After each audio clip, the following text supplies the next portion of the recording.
Good morning, everybody, and welcome to our TV program, Cultures of the World. Today, we are going to make a contrast between the culture of the USA and the culture of Britain, but we are going to put more attention in England. Now, we are going to show you the location of these two places, the transporting, the weather, and some other topics.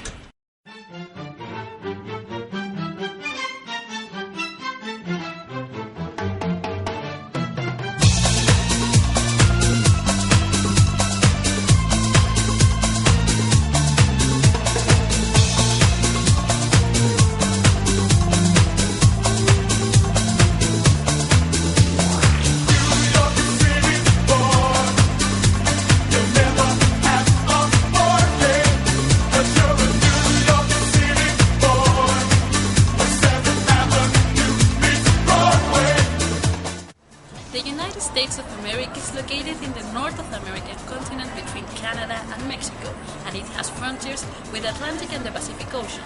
About its extension, this country covers more than 9,500,000 square kilometers with different landscapes and with a lot of rivers, valleys, deserts, beaches and forests, and this country has 4 different time zones.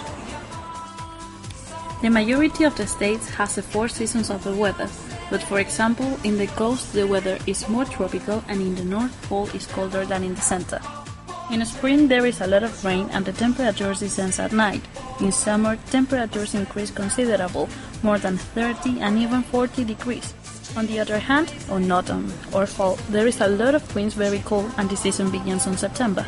But the worst part happens on winter, from December to March. There is a lot of tornadoes and hurricanes, and the temperatures descend less than 10 degrees. Instead, the United Kingdom has a smaller area than the USA, covering only 243,610 square kilometers. It is conformed by the Kingdom of Great Britain and Northern Ireland, and is located in the Western Europe, bordered at the west by the Atlantic Ocean and at the east by the North Sea and the English Channel or Canal de la Mancha. About the transporting, we have a great difference between the United States of America and mainly London. By one hand, we can find, for example, in the city of New York, the typical yellow taxi with a billboard in miniature on its roof. In London, they are different. They don't receive the name of taxi. They are called cabs and they are of black color. One of the most important characteristics of Britain is the double-decker bus. We can find this kind of buses in London and some cities of Scotland, and naturally they are useful for tourist tours. However, the most common transporting is the subway. In the United States, it's the biggest system of transporting, and it has among 416 and 475 stations. On the other hand, the subway in London has only 274 stations, but it doesn't matter because it is important because it was the first subway of the world. During the passing years, the United States as a country and nation has developed in ascending order in their own history, so that highlights important aspects of their culture that can be highlighted, including mention of painting developed in the country, which begins to manifest their independence during their late 17th century. Using the technique of realism has the most massive scale during the colonial era, and that way the artist could show through his was like in the US. But rather, in the 19th century when they begin to create the first workshop and academics of art. This allows the art to develop increasingly in the century, but despite passing through different styles, always favors the style of realism, and but with the imagined leaving the United States, and to advance and develop their own ending with pop art as an art movement sample, free show society at its best.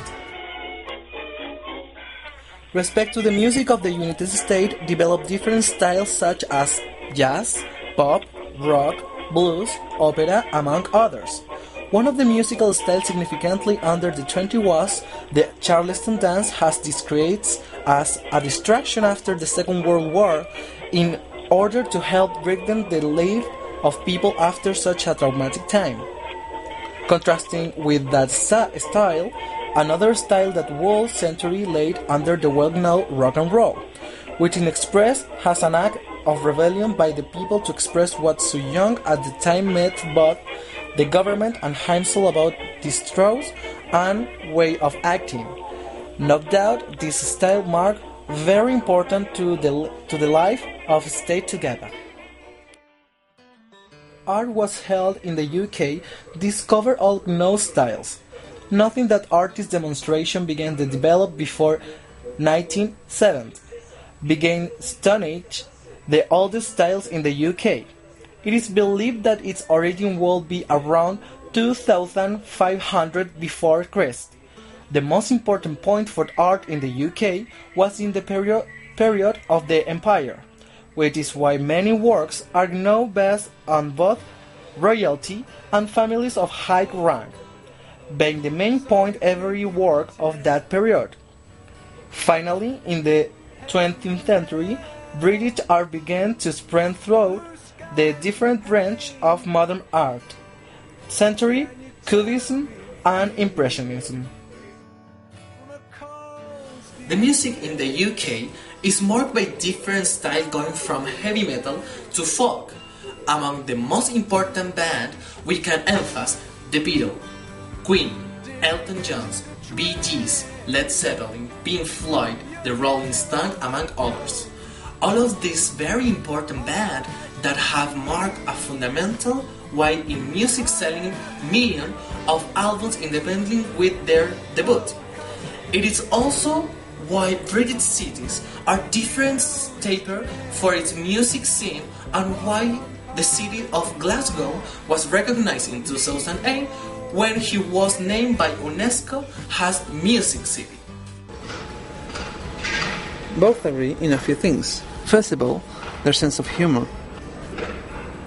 According to Christine, the British people have a dry sense of humor, whereas Lucas say the British comedy is often ironic, and the Americans don't appreciate the ironic humor. Regard to American sense of humor, they agree that it is sometimes vulgar, immature, and lacks subtlety. Secondly, in the food. According to Lucas, the American want everything to be convenient. Hence, the widespread popularity of fast food. For example, McDonald's. Christine agrees with him because she said that the Americans are eating fast food all the time or dining out. And add, the art of cooking is getting lost in the USA. The last thing in common is about drinking. According to Lucas, British drinking revolves around the pub. The British have often old-fashioned pubs, whilst the USA is more famous for its bars. Christine coincided with Luca because she thought the British are also known for having a good time enjoying a beer. And Americans are known for over-consuming alcohol and getting into trouble, often violent troubles. According to Christine, this overconsumption is learned because so many kids have to drink in secret that they never learn how to drink responsibly. Christine also says that the British are more troubled than American. Americans often don't leave their own country because it's so big, and being introduced to new cultures is so important for one's characters, because help with keeping an open mind. And for that reason, British have a more open mind than Americans. Finally, I would like to say an odd fact about American. Since Luca, Americans believe that English are push and have bad teeth. Well, I hope this was interesting for you, and see you in the next episode.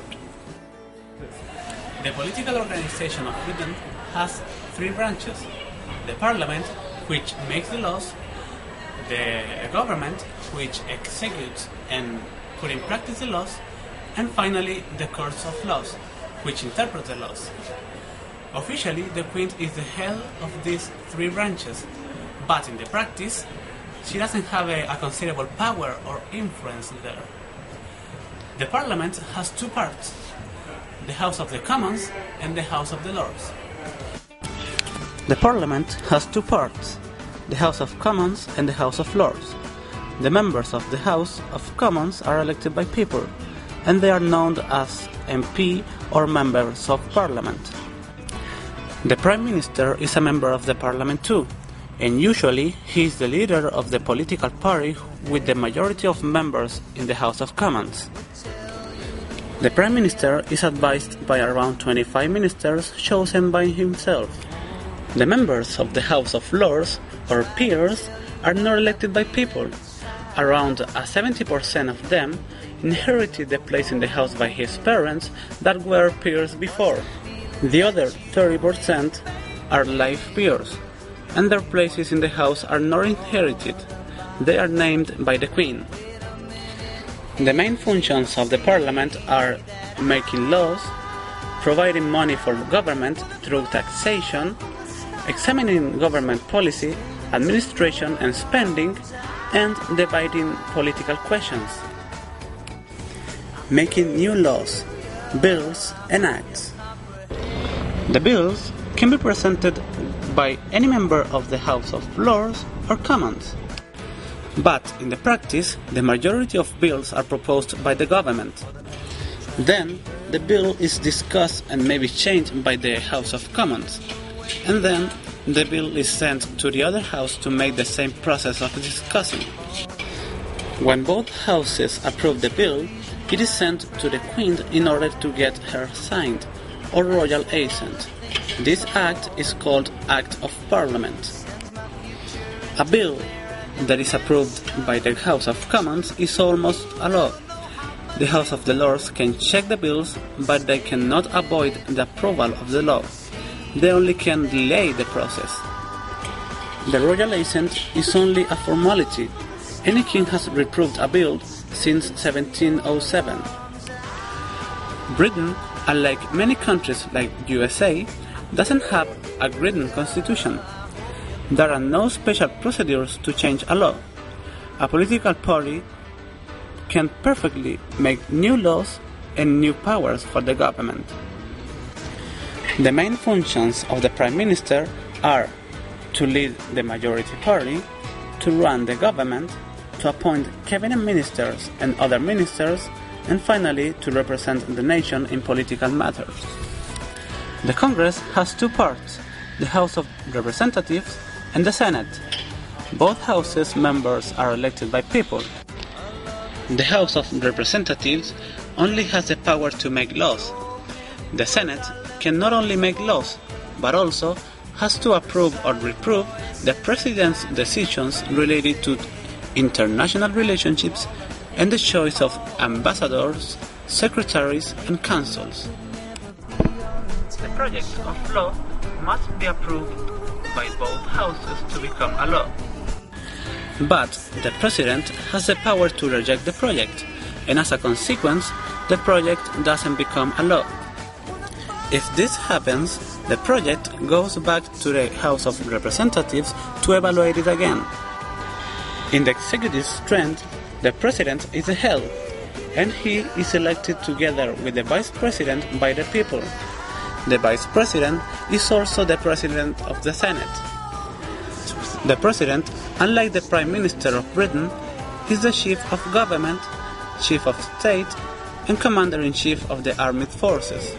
He can also propose projects of law to the Congress and put in practice the law. The ministers belong to the executive strength too. There are 15 and they are called secretaries. The secretaries are elected by the President, but with the approval of the Senate. A Supreme Court, Federal Courts of District, and 11 Federal Courts of Appeal. All of those belong to the judicial strength. The function of this strength is to interpret the laws. It means when and how to apply the laws. And it also works with the problems between some states. If the United States of America wants to change the Constitution, there must be a 67% of appeal of the Congress. And at least the 75% of the Congress have to vote.